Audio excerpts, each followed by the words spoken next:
language shall I borrow to thank thee, dearest friend, for this thy dying sorrow, thy pity without end. Oh, make me thine forever, and should I fainting be, Lord, let me never, never outlive my love to thee.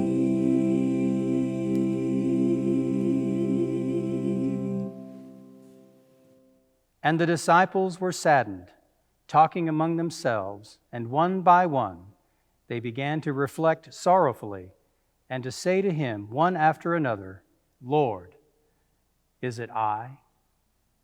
Is it I?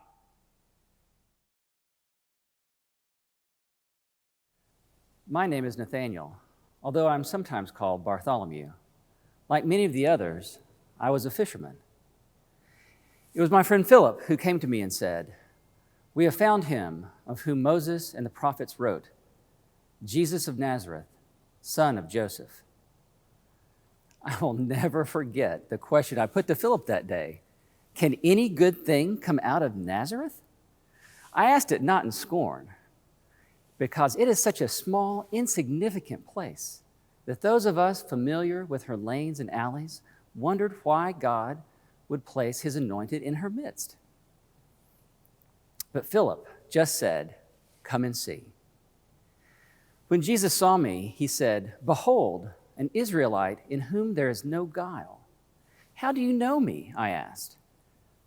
He replied, "Before Philip called you, when you were under the fig tree, I saw you." Now in my country, when working mothers go into the fields, they place their babies under a fig tree. The large leaves of the trees shelter the babies from the hot rays of the sun. So what the master was actually telling me was that he had known me since the day that I was born. It was then that I declared my faith. "Rabbi," I said, "you are the Son of God. You are the King of Israel." And since that time, I have served him as a disciple and loyal apostle. And now, when he is instituting a new ceremony that is to take the place of the Passover, he tells us that one of us is to betray him? How can that be? How can a traitor be counted among his closest friends? I keep asking myself, is it I? Is it I?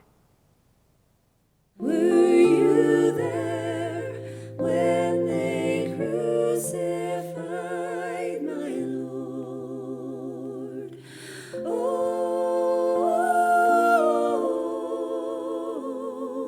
sometimes it causes me to tremble, tremble, tremble.